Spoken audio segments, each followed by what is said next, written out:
Bonjour à tous, bienvenue pour ce talk sur Firebase GenKit. Je me présente très rapidement, je m'appelle Renaud Tarnec, je suis un freelance consultant depuis 2012 et je suis un Google Developer Expert sur Firebase depuis 5 ans. Et aujourd'hui, j'ai deux types d'activités, soit je fais du pur project management, plutôt pour des grosses entreprises autour du cloud. Par exemple, je travaille pour une banque européenne pour la migration de toutes leurs applications d'un data center dans le cloud. Et l'autre activité, c'est le développement d'applications, plutôt pour des entreprises plus petites, PME, basées sur Firebase. Je n'utilise que Firebase, qui est la plateforme de Google pour développer des applications. Qui c'est qui a déjà entendu parler de Firebase? Qui connaît Firebase? Ok.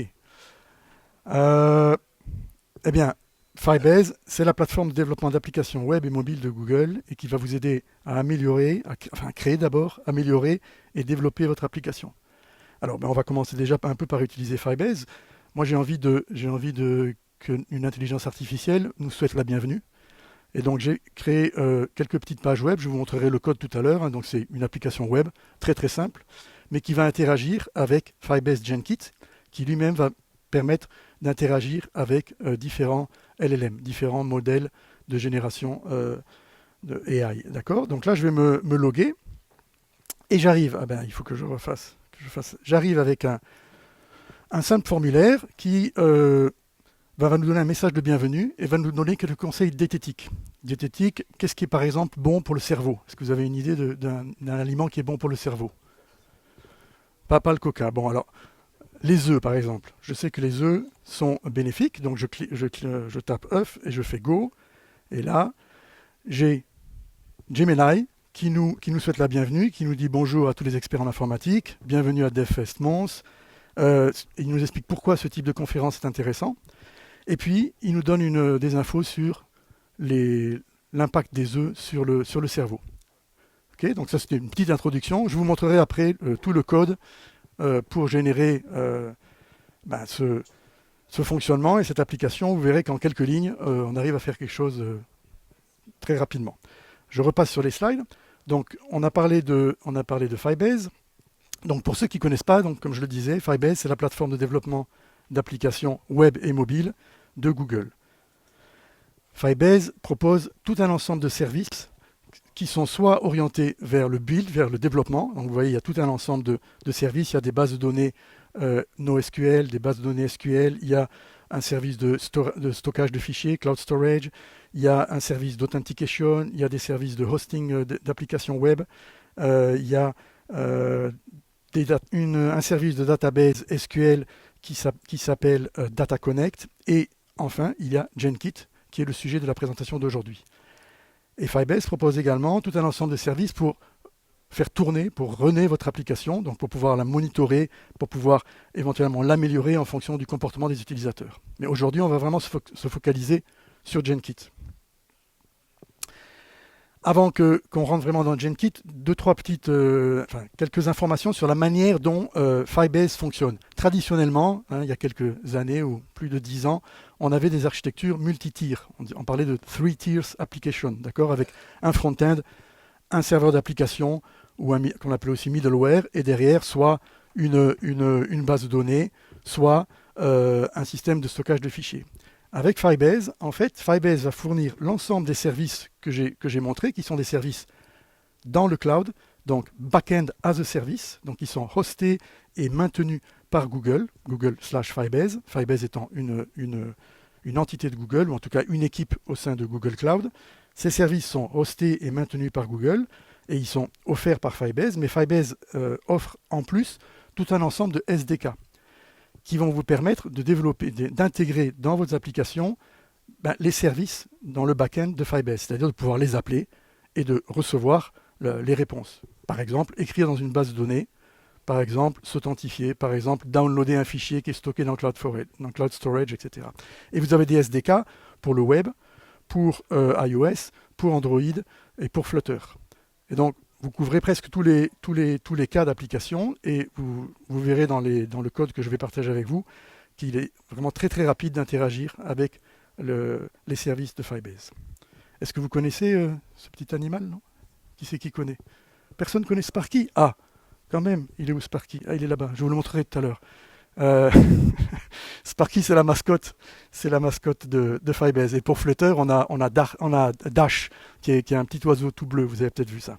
Enfin, Sparky vous dit bonjour. Alors, le sujet du jour, GenKit. En quelques mots, qu'est-ce que c'est que GenKit? C'est un framework qui est conçu pour vous aider à créer des applications et des fonctionnalités basées sur l'intelligence artificielle. Donc d'intégrer dans vos applications des fonctionnalités d'intelligence artificielle.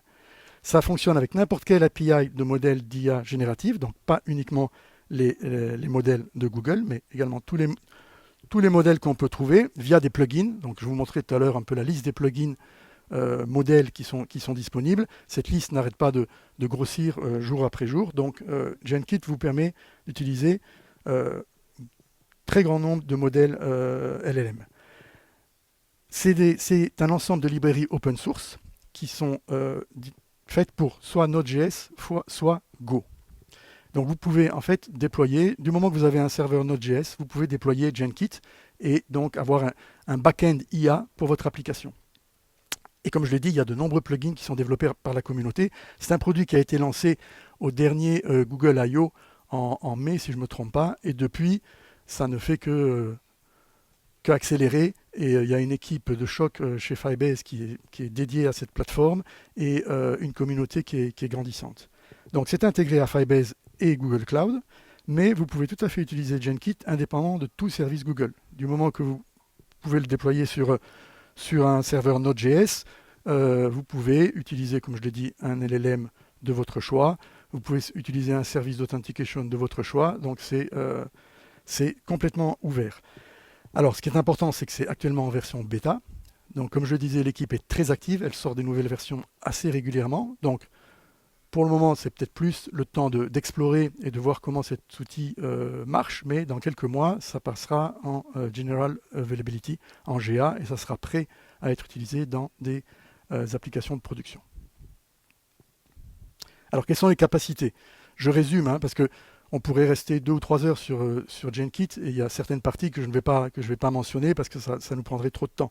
Mais les capacités clés, c'est que avec la même API, vous pouvez générer du contenu à partir de différents modèles d'intelligence artificielle, comme je l'ai dit. Et ma démo va vous montrer comment je peux interacter d'une part avec Gemini et d'autre part avec ChatGPT.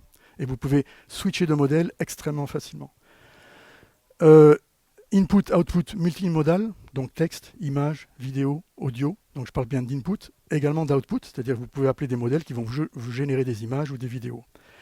Ça va générer, ça c'est assez intéressant en termes de développement, ça va générer des objets structurés, donc qui sont typés, strongly typed, et qui vont inclure le toolkit, enfin le framework inclut une validation de ces objets. Donc ça va vous éviter de faire des erreurs quand, à partir de votre application, vous appelez un certain flow, j'expliquerai ce que c'est qu'un flow, vous allez lui passer des données, mais de manière structurée. Ça va simplifier et rendre plus robuste l'intégration avec votre application. Il y a la possibilité d'avoir un streaming des réponses. Vous voyez, je suis sûr que vous voyez ce que c'est qu'un streaming. Si vous êtes allé sur un LLM et que vous avez posé une question, vous voyez que les phrases ou les mots s'affichent au fur et à mesure. D'accord? Donc au lieu d'attendre que le LLM ait fait tout son travail et vous balance, poum, le résultat, vous le voyez de manière graduelle et donc c'est beaucoup plus user-friendly. Autre élément très intéressant que je ne présenterai pas en détail, mais on pourra en parler après si vous avez des questions spécifiques, il y a un framework qui s'appelle .prompt qui va permettre de définir les prompts via des fichiers externes au format YAML et suivant une syntaxe spécifique. Et ça, c'est très intéressant parce que ça va permettre de découpler la partie développement de votre application avec l'intégration de GenKit et la partie prompting et définition du prompting au sens large. Quelle instruction je donne au modèle, quel modèle je veux utiliser, avec quelles caractéristiques ou quels paramètres est-ce que je veux avoir une température plus ou moins élevée, ou etc. D'accord? Et donc là, vous pouvez tout à fait travailler en collaboration avec des experts de l'AI et de LLM qui, eux, vont définir les prompts et vont juste mettre à jour le fichier de définition de prompt sans toucher à votre code qui, lui, est le back-end de votre application. Possibilité de faire de la Retrieval Augmented Generation qui va permettre d'intégrer, d'indexer et de récupérer des infos provenant de sources diverses. Et j'ai une petite démo sur la RAG dans mes démonstrations. Et le dernier point, c'est que le modèle va permettre, non, GenKit permet à un modèle IA d'appeler vos propres fonctions. Donc vous appelez le modèle à partir de votre application, vous appelez GenKit, GenKit appelle le modèle et le modèle lui donne l'instruction d'appeler par exemple une de vos API qui va lui donner plus d'informations par exemple, ou qui va envoyer un email, ou qui va faire des actions comme ça. Et c'est le modèle lui-même qui va décider quel outil il faut appeler si vous avez déclaré plusieurs outils. C'est extrêmement puissant. Je sais pas si, à la lumière de ce que je viens de dire, je ne sais pas si vous vous rendez compte de la capacité de ce framework. Et vous allez voir dans les instants qui suivent la facilité d'utilisation. Alors, un démo.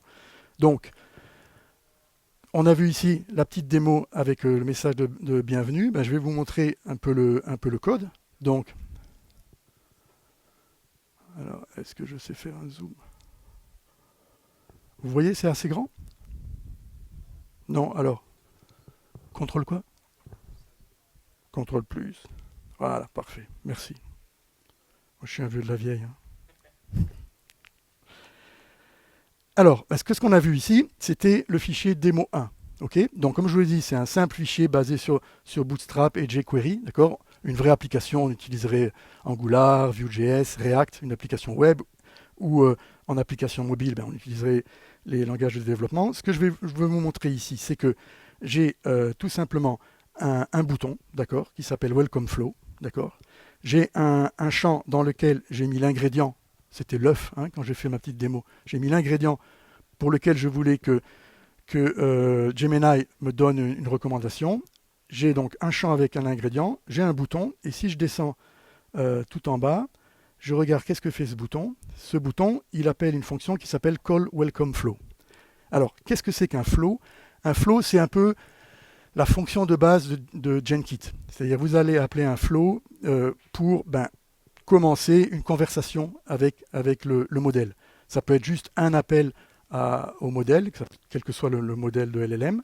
Ça peut être également un enchaînement d'appels au modèle avec la notion d'historique, ou qu'on appelle également aussi contexte. D'accord? Donc, j'appelle un flow. Donc, je dis, et comment est-ce que j'appelle un flow? J'appelle un flow en utilisant une Cloud Function. Qui c'est qui a entendu parler des Cloud Functions? OK. Donc, pas grand monde. Les Cloud Functions, c'est un des services de Google, qui d'ailleurs ont été récemment renommés Cloud Run Functions. C'est un Event-Driven Backend as a Service. C'est-à-dire que c'est un service qui va se déclencher sur la base d'événements. Par exemple, si je prends le cas de Firebase, si je crée un nouveau record dans la base de données NoSQL, je peux attacher une Cloud Function qui va se déclencher au moment où ce nouveau record est créé et va faire quelque chose. Va par exemple envoyer un email, ou alors va par exemple écrire un autre record dans la même database, ou va vérifier qu'un fichier est bien disponible dans Cloud Storage, ou alors va créer un utilisateur dans le service d'authentication. Donc les Cloud Functions on peut les déclencher à travers plein de triggers. Ça peut être schedulé, on peut utiliser Event Arc, on la déclenche par tous les services Firebase, on les déclenche, c'est le cas ici, par un appel HTTP, c'est-à-dire que la Cloud Function est exposée comme un endpoint HTTP. Et donc ici, j'utilise une méthode du SDK qui définit une Cloud Function HTTP callable. Et je dis que cette fonction, son nom, c'est Welcome Flow. Et donc, je vais appeler cette fonction. Donc là, je la définis. Et ensuite, c'est là que ça devient intéressant. J'appelle cette fonction en lui passant mon ingrédient. Donc, c'était le œuf. Et là, c'est une fonction asynchrone. Donc, j'ai besoin de mettre le mot-clé await. Et qu'est-ce que je reçois? Je reçois le résultat du travail du LLM. Et je l'affiche tout simplement. C'est du Markdown que je reçois. Et je l'affiche tout simplement dans ma page web. Okay, donc ça, c'est le front-end. C'est mon formulaire HTML. Donc vous voyez, en 3 lignes, j'interagis avec le LLM. Je suis capable de lui envoyer les éléments qu'il va mettre dans le prompt et je reçois sa réponse. Alors regardons maintenant le back-end. Le back-end, c'est ce flow ici. Donc, qu'est-ce que j'ai dans ce flow? J'ai un nom. Et on rentrera plus dans le détail ici, c'est très important, j'ai un schéma d'input et un schéma d'output. Et donc là, je lui dis que c'est une string. Et Z, c'est quoi Z? Z, c'est Z pour Zod, c'est pas pour Zoro, mais c'est Z pour Zod. C'est un schéma de déclaration, un outil de déclaration de schéma en TypeScript et de validation. Et donc j'utilise cet outil pour définir, où est-ce que je suis? Pour définir l'input. Donc je lui dis que c'est de la string et que je vais outputer de la string. Ici, j'ai un nombre d'options pour ma Cloud Function, je passe dessus, mais le truc intéressant, la partie intéressante est ici. Qu'est-ce que je fais? Je définis d'abord un prompt. Donc, souvenez-vous du résultat de mon welcome message ou du welcome message de Gemini. Je lui dis que nous sommes un groupe d'experts en informatique qui assiste à l'événement DevFestMonst organisé par le MIC, qui se déroule dans le MIC, organisé par le Google Developer Group Month, et plusieurs conférences sont proposées. Je lui demande de nous souhaiter la bienvenue, d'un ton sympathique, c'est ce qu'il a fait, et je lui demande d'expliquer brièvement pourquoi ces conférences sont intéressantes. Et enfin, je lui demande d'expliquer pourquoi l'ingrédient, et ça c'est l'input, c'est ce que moi j'ai envoyé, vous vous souvenez, œuf, pourquoi c'est bon pour notre cerveau et nos capacités cognitives. Et si ce n'est pas bon pour notre cerveau, nous expliquer en 3 lignes. Je suis sûr que vous aurez des exemples de quelque chose qui n'est pas bon pour notre cerveau.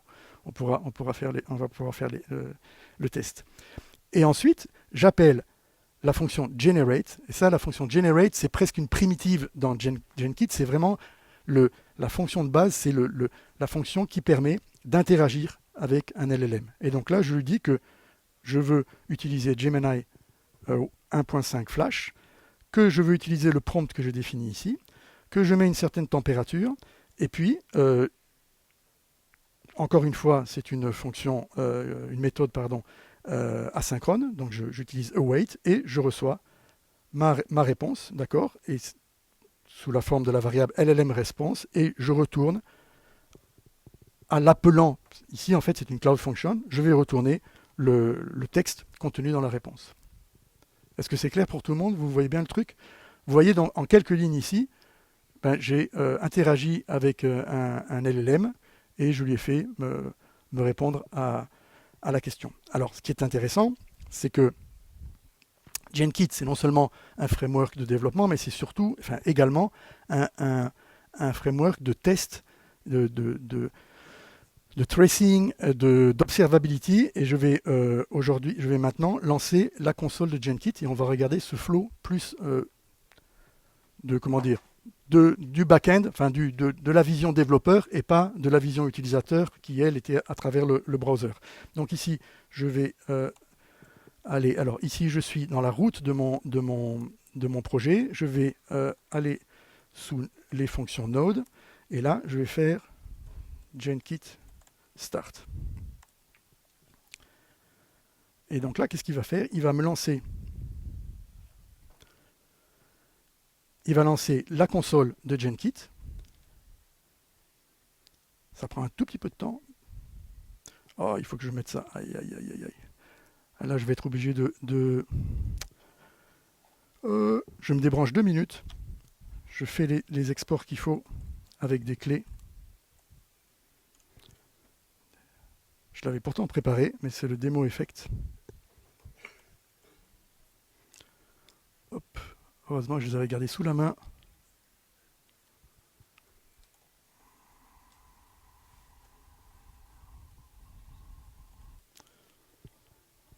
Je ne veux pas qu'elle soit sur la vidéo. Hein? Ouais, c'est ça, quoi. Et le pire, c'est que j'avais préparé. Désolé. Hein. En fait, je lui passe juste deux clés, une pour Google AI et une pour ChatGPT.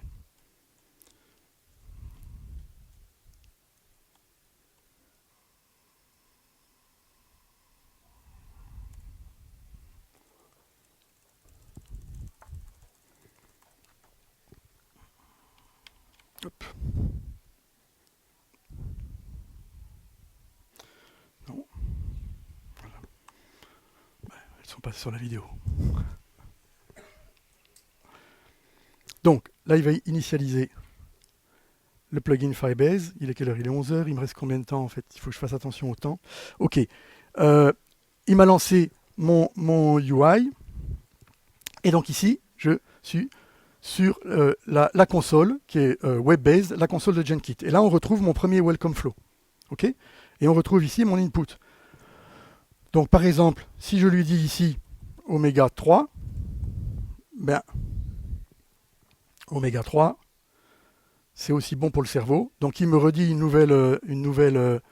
un nouveau welcome. Hein. C'est toujours le même flow que je fais tourner, mais au lieu de le faire tourner, de l'appeler à partir de mon d'appeler le flow exposé comme une cloud function, ici je suis vraiment en train d'interagir directement avec lui, avec ma console de développement et de test de Jenkit. Alors ce que je peux faire, c'est regarder la trace. Qu'est-ce que je vois? Je vois que j'avais un flow, je vois mon input de flow et je vois l'output. Mais je peux descendre dans le flow. Le flow, souvenez-vous, il utilise la fonction generate pour interagir avec Jenkit. Et ici, je vois qu'est-ce qui s'est passé. Je vois comment l'input de la fonction generate, comment Jenkit a transformé ça, et je vois la génération. Je vois le résultat de l'appel à la fonction generate, et je vois en particulier, par exemple, ce qui est intéressant, le nombre de tokens que ça m'a pris. D'accord?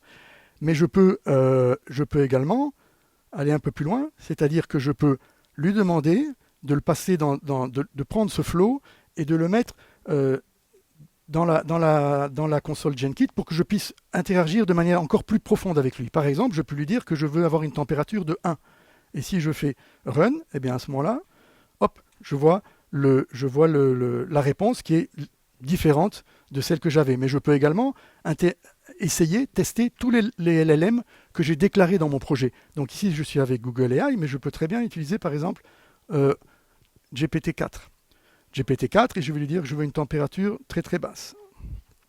Donc vous voyez ici, j'ai vraiment un outil qui va me permettre de tester mes différents flows, mon flow, de tester les différentes options. Je peux jouer sur différents paramètres, je peux donner le nombre de tokens maximum, etc. Ça, c'est très intéressant. C'est-à-dire que je n'ai pas besoin de faire des allers-retours, de redéployer à chaque fois. Je peux directement, dans ma console, tester toutes les options. D'accord? Et alors, si je reviens sur mon flow, on pourrait tester, je ne sais pas, par exemple, il y avait du coca, mais on pourrait essayer avec de la bière. Donc, qu'est-ce que vous en pensez que la bière sur le cerveau, c'est... Alors, la bière, bien qu'agréable, n'est pas un stimulant pour le cerveau. En fait, elle peut nuire à la concentration et à la mémoire. Bon, il est donc préférable de la consommer avec modération. Ok. Voilà, ça c'était une première démo assez simple avec un input en string et un output en string. Alors, je vais passer sur une deuxième démo un peu plus intéressante. Ici, j'ai un chef qui est un AI chef, d'accord, et je vais lui demander de suggérer 3 recettes. Mais alors, qu'est-ce que j'ai demandé exactement dans mon prompt? On va le regarder avant. Si je reviens sur mon prompt de mon deuxième exemple, hop. Alors ça, c'est la démo 1, la démo 2. Alors ici, déjà, regardez, il y a déjà le input et l'output, il est beaucoup plus complexe. C'est ce que j'évoquais tout à l'heure, de pouvoir avoir du strongly type input. C'est-à-dire que je lui dis que mon input, ça doit être un objet qui a 2 propriétés. Une propriété ingrédient qui est elle-même un array de string et le modèle, parce que je vais lui passer le modèle que je désire utiliser. Donc le modèle, c'est une string. Je vais lui passer une string. Et qu'est-ce que je veux comme output? Je veux un objet qui a 2 propriétés. Une présentation du chef, parce que je vais lui demander de se présenter lui-même. Et puis ensuite, j'ai un tableau de recettes, dans lequel j'ai un tableau d'objets, et chaque objet recette a un titre, des ingrédients et des instructions.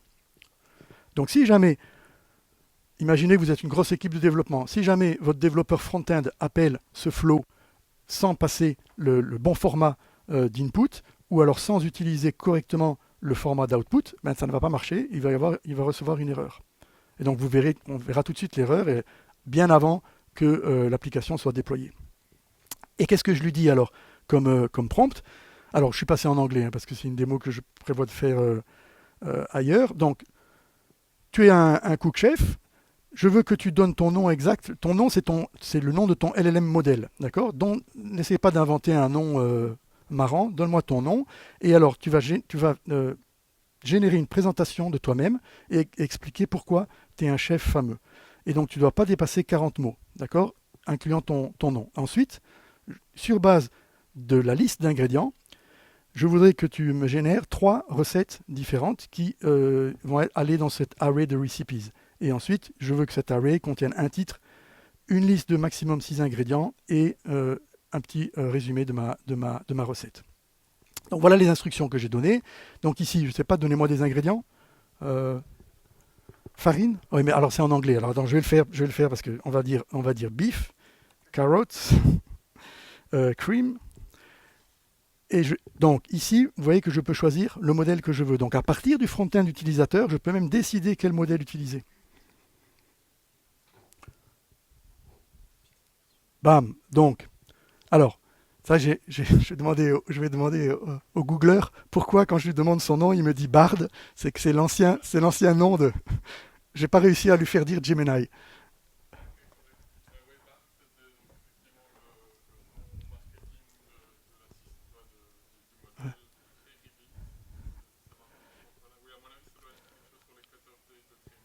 Ouais. J'arrive pas à lui. Gemini 1.5 Flash. Ouais. Enfin, voilà, c'est juste. J'en profite que tu es là pour. Donc là, ben, il nous répond en anglais, il se présente, hein, comme je l'ai demandé, et je suis Bard, je suis un chef renommé, et blablabla. Tantalize your taste buds, il va nous faire vibrer nos papilles, enfin nous. Voilà.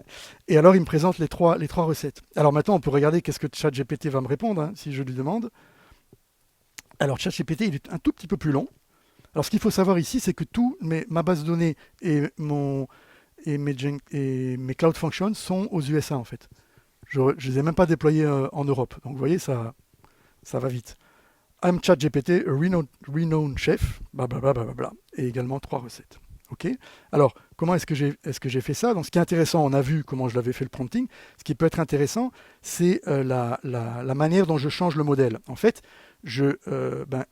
ici, j'ai demandé un input, le modèle, qui est une string. Donc, dans mon front-end web, je passe soit Gemini, soit GPT. D'accord. Et ici, je fais un simple if then tout bête. Je dis que si c'est Gemini, eh bien, le modèle à utiliser, c'est celui-là. Si c'est ChatGPT, c'est celui-là. Et je passe cette variable texte ici, tout simplement. Donc vous avez vu comment c'était facile dans la console GenKit d'essayer plein de modèles différents. À la rigueur, vous pourriez déployer une application et proposer à l'utilisateur d'utiliser tous les modèles que vous avez déclarés dans votre environnement de développement. OK. Donc ça, c'était un exemple un peu plus complexe et surtout de input et output schéma. Troisième exemple. J'essaye d'aller rapidement. Je ne sais pas combien de temps il me reste. C'était 11 heures. OK. Suffisamment de temps. On va pouvoir aller après un peu plus dans les détails. Troisième exemple, multimodal. Je vais lui fournir une image. Et je vais lui demander de me générer une recette. Alors, j'ai pas pris une image de mon frigo, mais j'ai carrément pris, et c'était le super bon poulet que j'ai mangé il y a 10 jours, le week-end il y a 10 jours, un poulet de la ferme, des oignons, de l'ail, et je me suis dit, tiens, on va ajouter quelque chose d'un peu plus, un peu plus difficile, je lui ai mis des bananes. Et donc, c'est ça que je vais utiliser comme picture, hein. Si je viens ici, vous la voyez, elle est là. Et donc, j'ai uploadé la picture.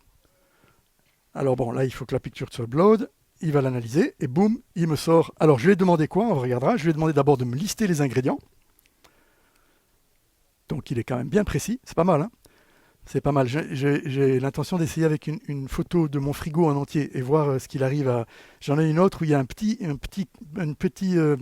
comment dire, pas un cube, un petit cube de sauce soja. Il arrive même à dire qu'il vient du Deleuze. Enfin, c'est assez bluffant. Donc là, il voit les ingrédients et puis il me propose une recette. Alors, on peut en utiliser une autre. Ouais, il faudrait que j'aille ailleurs pour chercher une autre photo. Mais voilà, ça c'est vraiment un exemple multimodal. OK. Et alors, comment ça marche ici en termes de code, parce que là je lui passe plus que du texte ou des objets. Donc c'est ma démo 3, c'est là où c'est intéressant, c'est qu'en fait je vais le prompt va être composé d'un objet qui va déclarer que c'est un média, d'accord, et ce média, je vais lui passer l'URL d'une image. Et c'est une image, en fait, cette image, je l'ai uploadée dans Cloud Storage, dans Google Cloud Storage, je vais vous le montrer. Et le texte, c'est tout simple, hein. Je lui dis, liste les ingrédients et propose-moi une recette. Et donc, si je vais dans ma console Firebase, cette fois-ci, et que je vais dans Storage, On va en voir plein parce que j'ai fait pas mal de tests, mais ici on est le 12 novembre. Si je regarde cette image, ben vous voyez que c'est celle-là et que je l'ai uploadée à 11h08.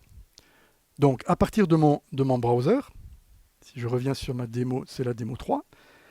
Ici, qu'est-ce que j'ai? Il est où mon bouton? Il est plus haut. Upload Picture Button.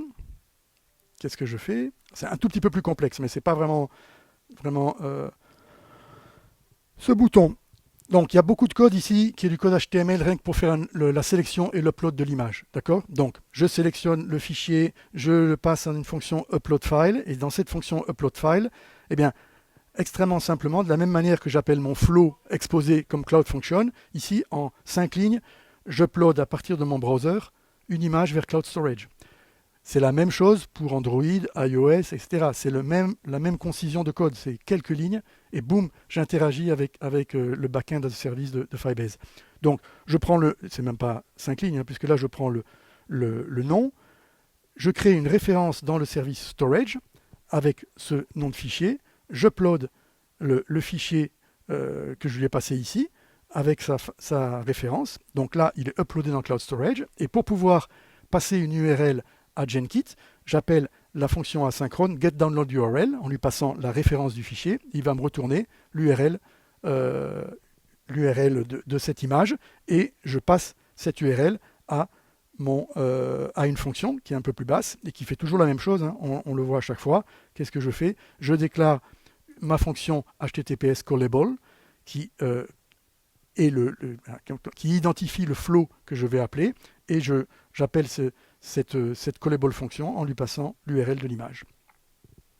Et donc, comme vous l'avez vu ici, ben, tout simplement, lui, il sait qu'il reçoit une image URL, et là, je lui dis tout simplement de me lister les ingrédients dans l'image, et bon. OK. Est-ce que vous avez des questions? Déjà, on peut... Non? Ça va pas trop vite, c'est bon? C'est top. Alors, si vous avez regardé le programme du DevFest, vous avez vu que je indiquais qu'on aurait de la RAG, de la Retrieval Augmented Generation. Alors, qu'est-ce qu'il en est de la RAG? Qu'est-ce que je vais vous montrer au niveau de la RAG? Ben déjà, qui c'est qui a déjà entendu parler de RAG? OK? Qui c'est qui est expert en RAG? Parce que moi, je ne le suis pas. Donc, je suis plutôt un expert Firebase, je ne suis pas vraiment un expert AI, donc je ne veux pas dire des bêtises, donc vous me rattrapez si je dis des bêtises, mais c'est assez général. Qu'est-ce que c'est que la RAG? C'est une technique qui va associer des données qu'on va récupérer quelque part, qui va les indexer dans une base sous forme de vecteurs, et qui va stocker ces vecteurs dans une base de données qui accepte des vecteurs de RAG. D'accord? Et puis, ça, c'est la première partie, c'est qu'on va stocker des données et on va les stocker sous forme de vecteurs. D'accord? Un vecteur, ben là, ici, vous vous souvenez tous de vos cours de maths, c'est un segment avec une direction. Donc, par exemple, je vais stocker une recette, dans mon cas, mais ça pourrait être un PDF, ça pourrait être une vidéo. Je vais la stocker comme un vecteur. Et puis, je vais en stocker une deuxième. Ça va faire un deuxième vecteur. Ou comme ça. Et qu'est-ce que va faire au moment où je vais utiliser la base de données avec ces différents vecteurs? C'est ce qu'on appelle... Merde, pardon. C'est ce qu'on appelle c'est sur vidéo. C'est ce qu'on appelle le retrieval. Le retrieval, il va aller comparer ma requête avec les informations qui sont stockées dans ma base de vecteurs et va chercher, la requête va être vectorisée, et il va chercher les vecteurs qui sont les plus proches. Alors, deux vecteurs comme ça, il va les associer à des vecteurs comme ça, ça va probablement pas être retourné, en tout cas pas être retourné en premier. D'accord? C'est vraiment expliqué for dummies, et je suis moi-même un dummy. Hein. Et basé là-dessus, il va générer le contenu. Alors, si on veut comparer avec un LLM classique, quand j'ai appelé tout à l'heure Gemini, je me suis basé sur tout l'entraînement de Gemini. Gemini, il a été entraîné sur des trillions de données. Il sait créer une recette à base de poulet et de bananes sans aucun problème. Par contre, si moi je suis une entreprise, je vous donne un exemple, et que j'ai tout un ensemble de procédures qualité qui sont stockées dans une application web de données qualité, qui sont stockées dans ma base de données, ou alors sur des PDF, etc. Si je demande à Gemini comment moi, dans mon entreprise ABC, je fais pour faire tel process, il ne va pas me donner l'info. L'intérêt de la RAG, c'est que je vais pouvoir lui passer l'ensemble, mon corpus documentaire, l'ensemble de mes infos, pour qu'il applique sa force de frappe de moteur pour aller sortir la réponse qui correspond à mes besoins. D'accord ? Alors, il ne faut pas oublier quelque chose, c'est que quand on fait ça, quand on lui passe un ensemble de données sur lesquelles il va chercher, ça coûte aussi des tokens. Donc il faut trouver le bon équilibre. Et une des possibilités de remplacer de la RAG, c'est par exemple d'utiliser ce que j'évoquais tout à l'heure, les tools. C'est-à-dire qu'on pourrait appeler une API pour recevoir uniquement certaines parties. Donc intégrer dans un flow normal, intégrer un appel à une API dans lequel je lui fournis juste un certain subset de données parce que le modèle a déjà identifié ce que je recherchais. Ça, c'est une alternative à la RAG. Donc, comme je dis, en standard, c'est le point 2, les outils, ils génèrent du contenu en s'appuyant sur tout ce qu'ils ont appris. Ici, en RAG, ça va permettre au modèle de consulter une base de données externe en temps réel et qui a été pour enrichir ses propres réponses, ou même plus pour baser sa réponse sur ces données. D'accord ? Et donc ça c'est très intéressant, ça améliore significativement la précision, c'est adapté à vos propres données, ça va améliorer la pertinence, la richesse du contenu, et ça va également réduire l'hallucination, puisque là vous lui passez vraiment vos propres données. D'accord ? Donc c'est quoi les mots-clés de l'arabe ? C'est retrieval, c'est-à-dire qu'on va aller chercher ces informations pour les passer au LLM, un embedder, un embedding, c'est-à-dire qu'on va le stocker mes propres informations sous forme de vecteurs dans une database de vecteurs, donc VectorDB. La notion de chunking, si par exemple vous avez beaucoup de données, des très gros PDF, il va être capable de le couper en petits bouts et d'indexer ces petits bouts. Vector similarity, c'est ce que j'ai dit tout à l'heure, là, avec il faut que les vecteurs soient similaires, donc plus ils sont proches, il va vous répondre, il va vous donner les résultats. Et attention aux tokens, parce que ça peut coûter cher. Alors, non, c'est pas ça que je voulais faire. Alors, ici on rentre dans un niveau de complexité un tout petit peu plus important. Initialement, j'avais l'idée pour ce talk de me baser sur mes recettes préférées sur Instagram. Donc, de appeler l'API d'Instagram pour capturer mes recettes préférées, les indexer dans une database de vecteurs, en l'occurrence FileStore, la database NoSQL de Firebase qui accepte tout à fait les vecteurs. Et puis je me suis rendu compte qu'en fait l'API, elle était en fin de vie et il y a un mois, elle est devenue deprecated. Du coup, j'ai dû changer un peu de manière de faire. Et qu'est-ce que j'ai fait ? J'ai fait une petite Chrome, une extension Chrome, d'accord, dans mon navigateur, et j'ouvre un site de recettes qui est très très connu qui s'appelle All Recipes, et cette petite extension, elle va faire un appel HTTPS à une Cloud Function en Python. Pourquoi Python ? C'est parce que j'utilise la librairie Beautiful Soup, qui va me... Combien de minutes ? 0 5 Allez, 3 minutes, je vais être rapide. Il m'a déstabilisé. La Cloud Function Python, elle utilise Beautiful Soup qui va scraper l'image web, récupérer le titre de la recette, les ingrédients et la description, et va créer un document dans la base de données FileStore. Au moment où je crée ce document, ça va déclencher une deuxième Cloud Functions, qui est elle en Node.js, qui va appeler Gemini pour avoir un résumé de la description et également un résumé des ingrédients. Je veux qu'ils ne mettent pas tous les ingrédients, mais juste les plus importants, et qui va écrire, mettre à jour le document avec les résumés, d'accord, et qui va surtout va enregistrer la représentation vectorielle des ingrédients, il va la calculer et il va la stocker dans FileStore. OK ? Est-ce que j'ai le temps de montrer ? Ouais ? Non ? Bon. J'ai pas le temps, c'est dommage. Attendez, je vais juste vous montrer comment on fait deux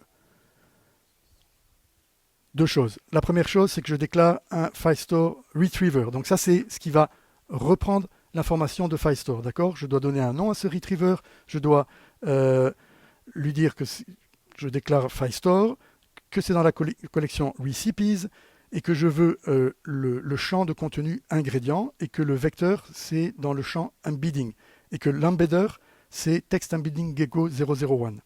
Et que la distance, la manière dont je veux comparer les vecteurs, c'est avec le mode cosinus. D'accord ? Ils vont regarder en fonction du cosinus. Okay ? Ça, c'est mon retriever. C'est ce qui arrive à la fin, en fait. Ici, c'est la fonction qui va se déclencher au moment où un document dans FileStore est créé avec une recette. Et ce document, je vous le montre comme ça, c'est beaucoup plus clair pour vous. Ici, et pour ceux qui veulent rester après la pause, je vous montre en détail. Ici, j'ai tout un ensemble de documents, vous voyez, avec chaque fois, j'ai les ingrédients, j'ai le summary de la recette, etc. Et j'ai mes vecteurs qui sont sauvés dans FileStore. Okay, je reviens sur le code. Ici, qu'est-ce que je fais dans la Cloud Function qui va se déclencher quand je crée le document FileStore sur base des données de mon site de recette?